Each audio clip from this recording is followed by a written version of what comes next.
नमस्कार भाइयों बहनों, स्वागत है आपका हमारे चैनल उत्तराखंड एजुकेशन में। तो साथियों, आज मैं आपके लिए लेके आया हूँ उत्तराखंड सहायक अभियंता अधिकारी का जो सॉल्व पेपर है। तो दोस्तों, आज हम आपको पूरे 100% कराने वाले हैं। तो दोस्तों, आपको इस वीडियो से पता चलेगा कि हमारे एग्ज़ाम में कैसे प्रश्न पूछे जाते हैं। ठीक है दोस्तों, तो आने वाली परीक्षाओं में जैसे वीडियो की जो परीक्षाएं हैं उसमें भी आपको इससे मदद मिलेगी।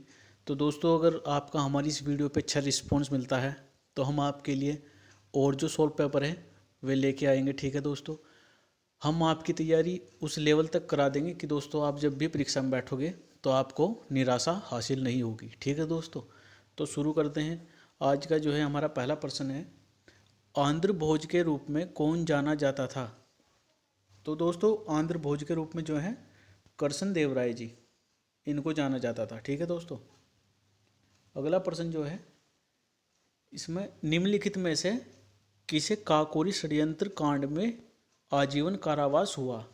तो दोस्तों, आप सभी को पता होगा कि जो काकोरी षड्यंत्र कांड हुआ था, तो दोस्तों उसमें जो है सचिंद्र नाथ सान्याल जी को आजीवन कारावास हुआ था। ठीक है दोस्तों, अगला प्रश्न है, बनारस में संस्कृत कॉलेज की स्थापना किसने की थी।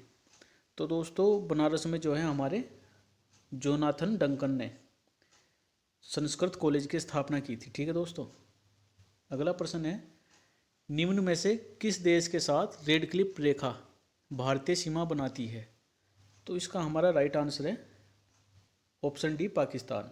ठीक है, तो दोस्तों जो रेड क्लिफ रेखा है यह हमारे भारत और पाकिस्तान के मध्य में है। ठीक है दोस्तों, अगला प्रश्न है, निम्न में से कौन सी नदी गंगा नदी की सहायक नहीं है।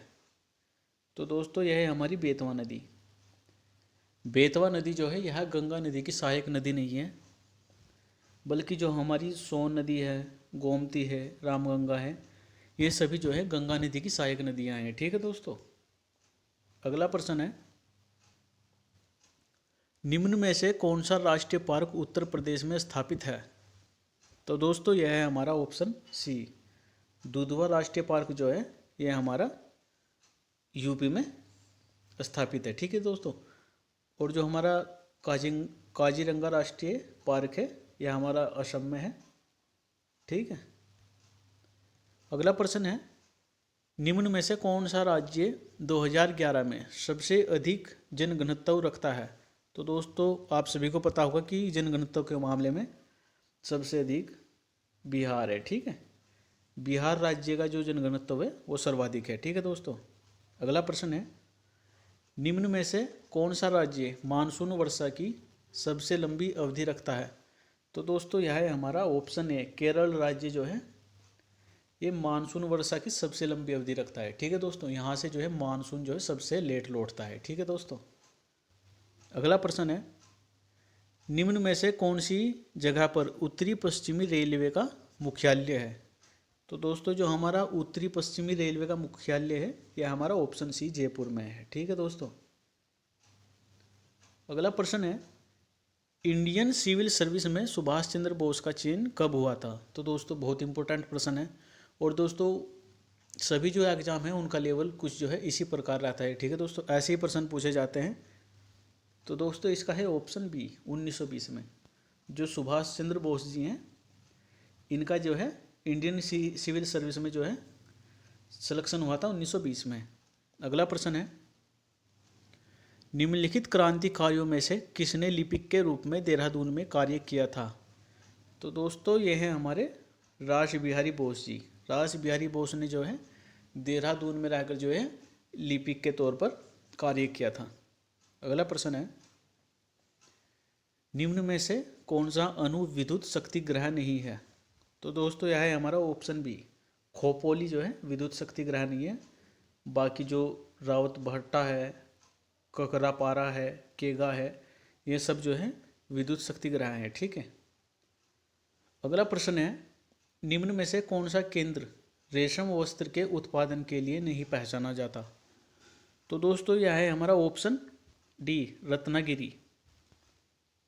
बाकी जो है अहमदाबाद हो गया, हमारा मैसूर, श्रीनगर, ये जो है रेशम वस्त्र उत्पादन के लिए जाने जाते हैं। ठीक है, अगला प्रश्न है, उत्तराखंड से संबंधित है। बागेश्वर का बागनाथ मंदिर किन दो नदियों के संगम पर स्थित है? तो दोस्तों सभी को पता होना चाहिए कि जो हमारा बागेश्वर का बागनाथ मंदिर है यह जो है सरयू व गोमती नदियों के संगम पर स्थित है। अगला प्रश्न है, ब्रिटिश प्रशासन द्वारा राजकीय रक्षालय संस्थान की स्थापना कहाँ की गई थी? तो दोस्तों इसका राइट आंसर है हमारा ऑप्शन बी, पटवा डांगर में। ठीक है। अगला प्रश्न है, सर जॉर्ज एवरेस्ट ने अपनी पहली वेधशाला कहाँ स्थापित की थी? तो दोस्तों इसका हमारा राइट आंसर है ऑप्शन ए। ठीक है, मसूरी। सर जॉर्ज एवरेस्ट ने जो है अपनी प्रथम वेधशाला मसूरी में स्थापित की थी। ठीक है दोस्तों। अगला प्रश्न है, ब्रिटिश कालीन कुमाऊं में पहला कुष्ठाश्रम कहाँ स्थापित हुआ था? तो दोस्तों यह हुआ था हमारे ऑप्शन सी, अल्मोड़ा में। ठीक है, ब्रिटिश कालीन कुमाऊं में पहला कुष्ठाश्रम जो है यह अल्मोड़ा में स्थापित हुआ था। अगला प्रश्न है, निम्नलिखित में से कौन सा युग्म सम्मिलित नहीं है? तो दोस्तों ऑप्शन ए जो है ओली। तो दोस्तों यह जो है शीतकाल खेल के लिए जाना जाता है। ठीक है। और जो दोस्तों ऑप्शन बी पंचेश्वर है यह मत्स्य आखेट के लिए, और पिंडारी हिमनद जो है यह ट्रेकिंग के लिए जाना जाता है। पर दोस्तों जो ऑप्शन डी है हर्षिल, यह हमारा जल क्रीड़ा के लिए नहीं जाना जाता। ठीक है दोस्तों, तो इसका राइट आंसर है ऑप्शन डी। ठीक है। अगला प्रश्न है, उत्तराखंड में प्रचलित आभूषण धागुला शरीर के किस अंग में धारण किया जाता है? तो दोस्तों जो धागुला आभूषण है तो दोस्तों यह जो है कलाई में धारण किया जाता है। ठीक है, हाथ में। अगला प्रश्न है, निम्नलिखित में से कौन सा गुरुद्वारा उत्तराखंड में स्थित नहीं है? तो दोस्तों जो है यह हमारा ऑप्शन है पोंटा साहिब।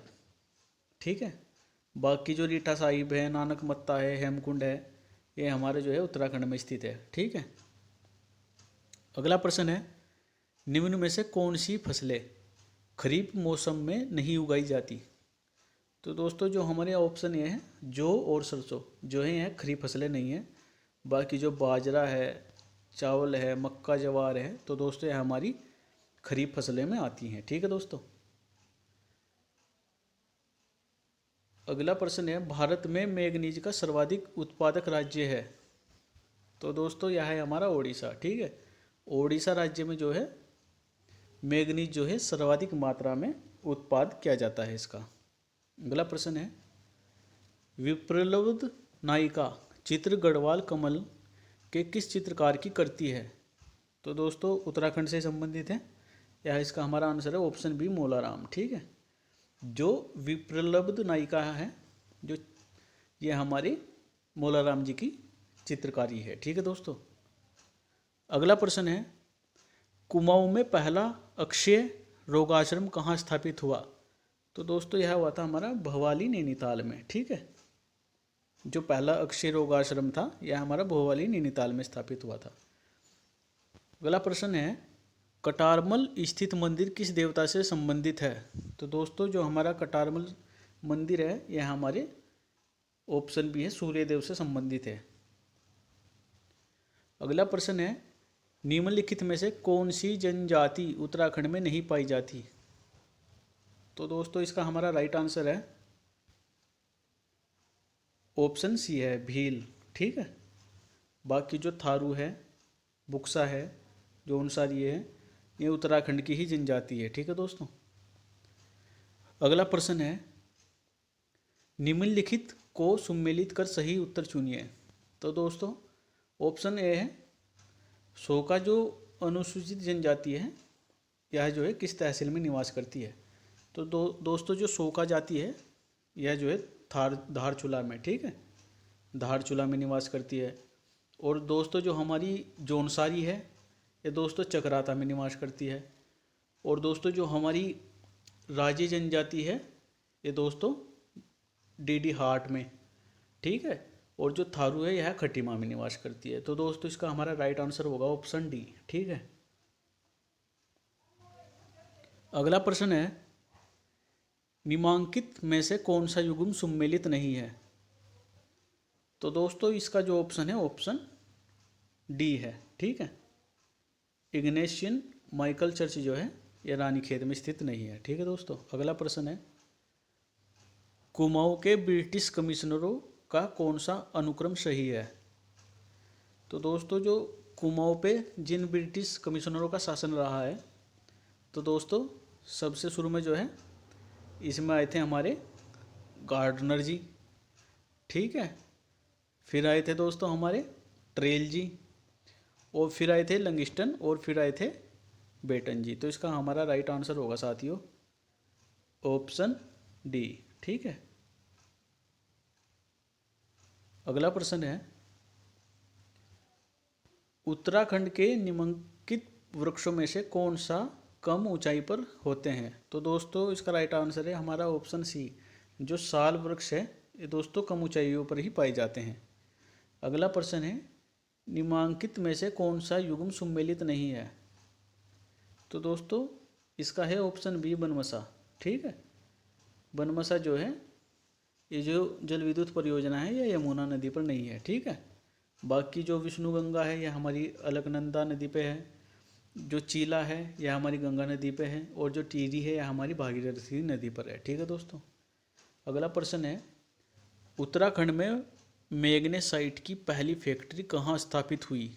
तो दोस्तों यह हुई थी हमारी झिरोली।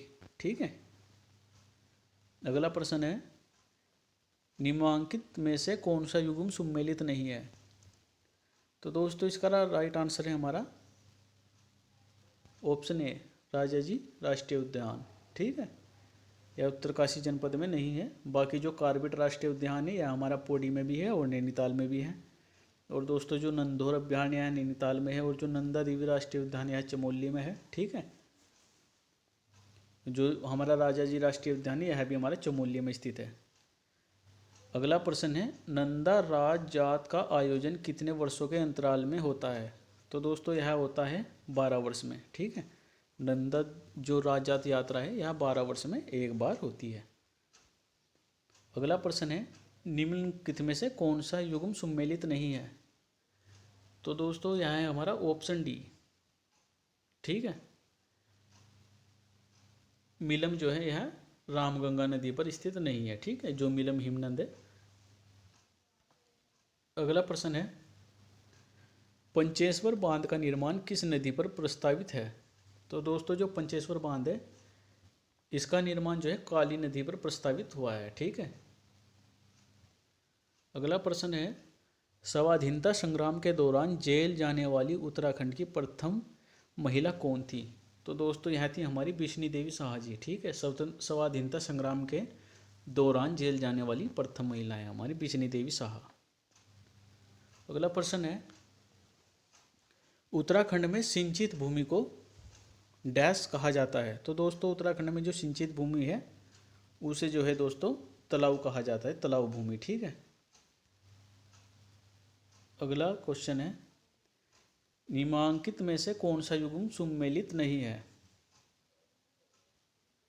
तो दोस्तों यह है हमारा ऑप्शन सी, श्यामला ताल जो है हमारा नैनीताल में स्थित नहीं है, बल्कि जो डोडी ताल है उत्तरकाशी जनपद में है, रूपकुंड हमारा चमोली में हो गया, और तड़ाग ताल जो है हमारा अल्मोड़ा में हो गया।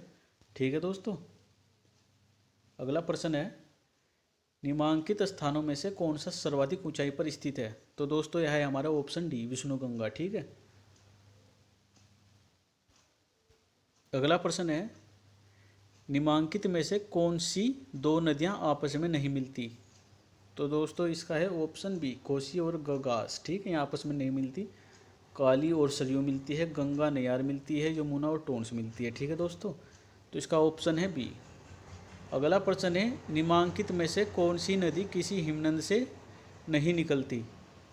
तो दोस्तों जो रामगंगा पश्चिमी है यह किसी भी हिमनद से नहीं निकलती। ठीक है, अगला प्रश्न है, उत्तराखंड के निम्नांकित साहित्यकारों में से किसे ज्ञानपीठ पुरस्कार से सम्मानित किया गया है?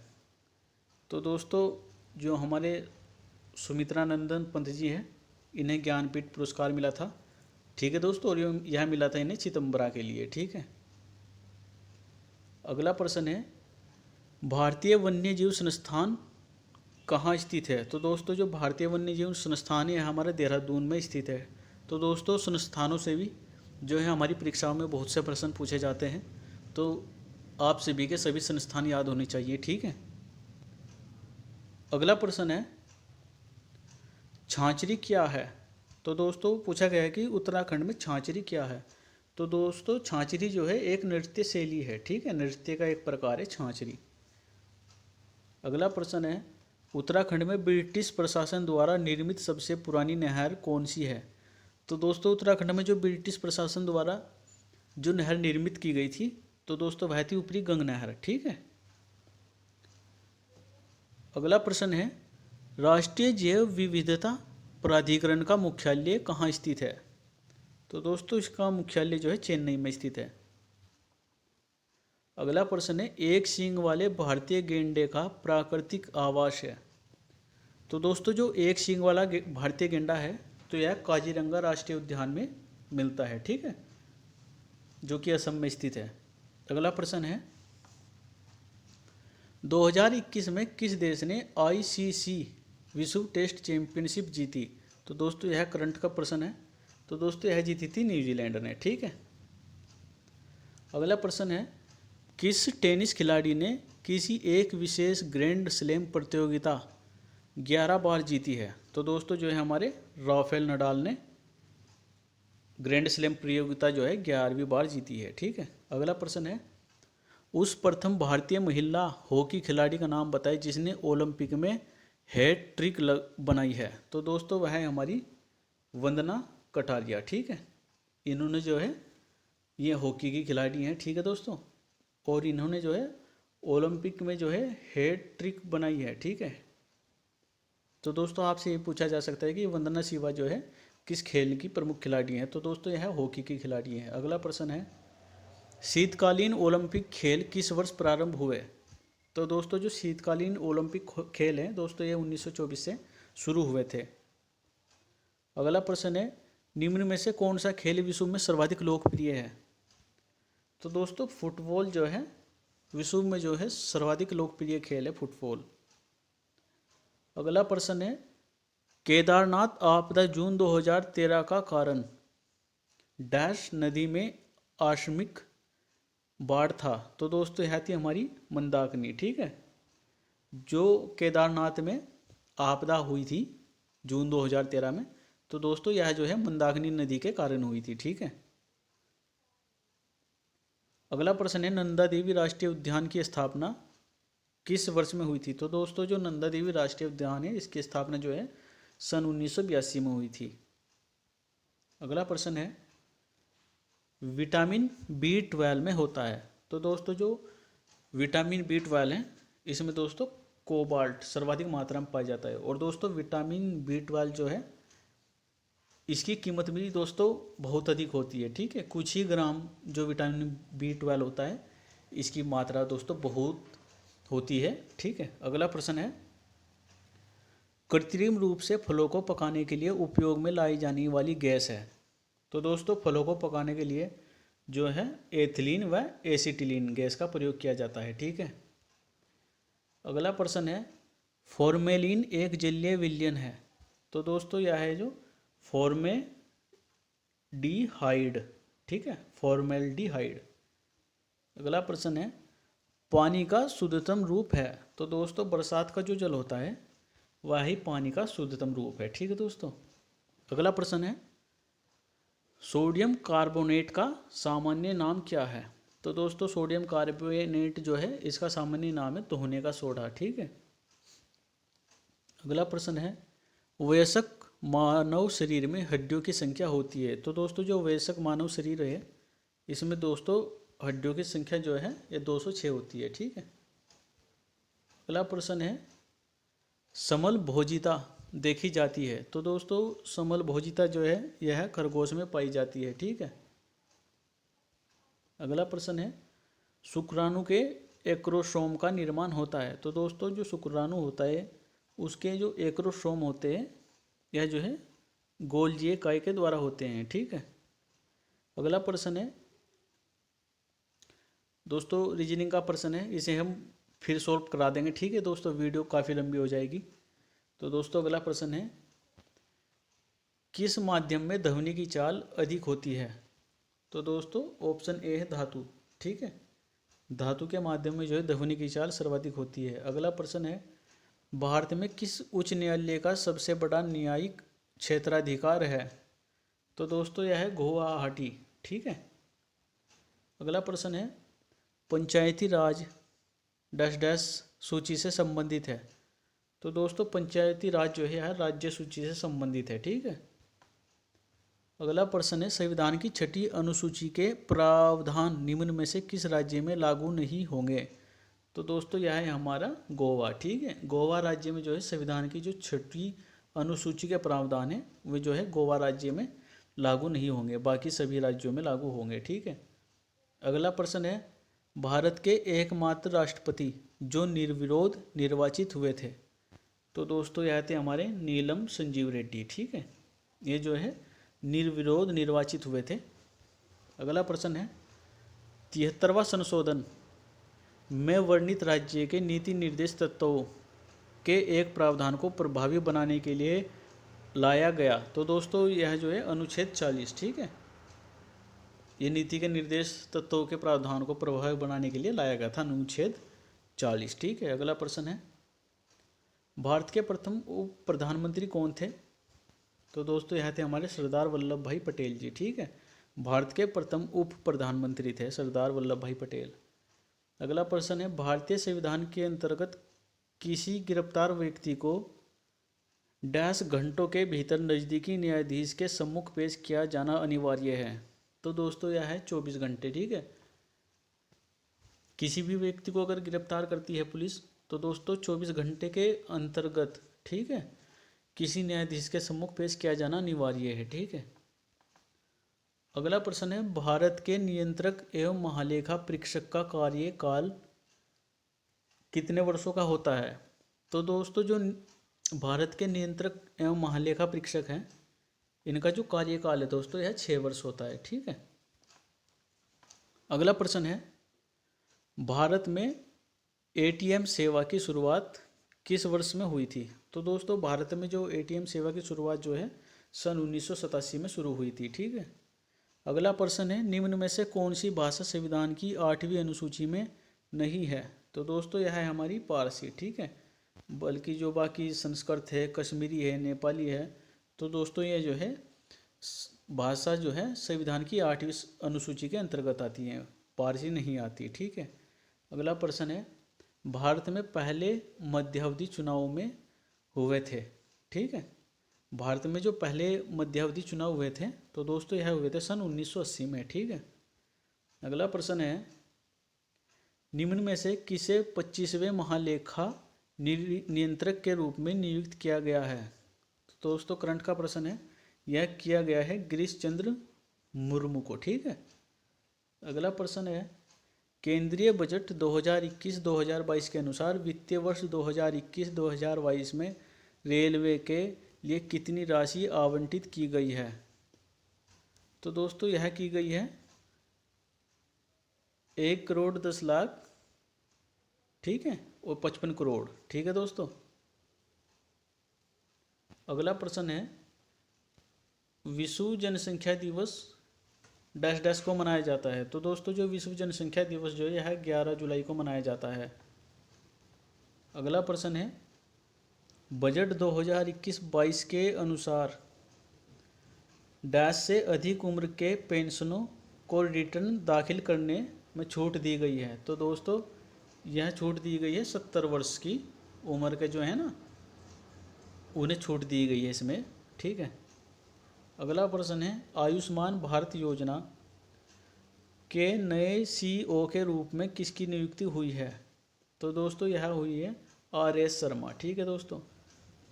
अगला प्रश्न है, फेसबुक के पहले अनुपालन अधिकारी के रूप में किसे नियुक्त किया गया है?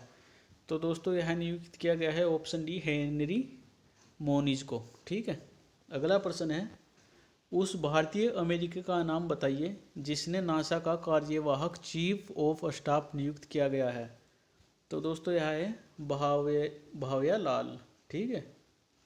अगला प्रश्न है, किस राज्य के मुख्यमंत्री ने हर घर पानी हर घर सफाई मिशन प्रारंभ किया है? तो दोस्तों यह किया है पंजाब सरकार के मुख्यमंत्री ने। ठीक है। हर घर पानी और हर घर सफाई का जो मिशन योजना प्रारंभ की है यह पंजाब में शुरू हुई है। अगला प्रश्न है, ऑक्सफोर्ड शब्दकोश द्वारा किस वर्ष को 2020 का हिंदी शब्द घोषित किया गया है? तो दोस्तों यह किया गया है आत्मनिर्भरता। ठीक है। अगला प्रश्न है, निम्न में से कौन 25 वर्ष की आयु में भारत की सबसे युवा महिला पायलट बन गई हैं? तो दोस्तों यह है आयशा अजीज जी। ठीक है। ये जो है भारत की सबसे कम आयु की महिला पायलट बनी है। ठीक है दोस्तों। अगला प्रश्न है, प्रथम भारतीय महिला जिसने 2000 में ओलंपिक पदक जीता था? तो दोस्तों यह है हमारी कर्णम मल्लेश्वरी जी। इन्होंने जो है 2000 में ओलंपिक पदक जीता था। अगला प्रश्न है, विश्व की पहली रेल लिवरपूल तथा मैनचेस्टर के बीच किस वर्ष में चलाई गई थी? तो दोस्तों यह चलाई गई थी सन 1825 में। अगला प्रश्न है, ऋग्वेद का निम्नलिखित में से कौन सा मंडल सोम को समर्पित है? तो दोस्तों यह है 9वां मंडल। ठीक है। ऋग्वेद का जो 9वां मंडल है यह सोम को समर्पित है। अगला प्रश्न है, निम्नलिखित में से कौन हर्षवर्धन का दरबारी था? तो दोस्तों यह था ऑप्शन सी मयूर। ठीक है। यह हर्षवर्धन का दरबारी था मयूर। अगला प्रश्न है, प्राचीन भारत में आजीवक पंथ का संस्थापक कौन था? तो दोस्तों जो प्राचीन भारत में आजीवक संप्रदाय का जो संस्थापक था तो दोस्तों यह था पारसव। ठीक है। अगला प्रश्न है, अमीर खुसरो का आध्यात्मिक गुरु कौन था? तो दोस्तों यह था शेख निजामुद्दीन औलिया। अगला प्रश्न है, सुल्तान बनने से पहले निम्नलिखित में से किसने कड़ा के गवर्नर के रूप में भी कार्य किया था? तो दोस्तों यह किया था अलाउद्दीन खिलजी जी ने। ठीक है। अगला प्रश्न है, आगरा शहर की नींव किसने डाली थी? तो दोस्तों यह डाली थी सिकंदर लोदी ने। Option C. अगला प्रश्न है, भारत का एकमात्र यहूदी वायसराय कौन था? तो दोस्तों यह था लॉर्ड रीडिंग। ठीक है।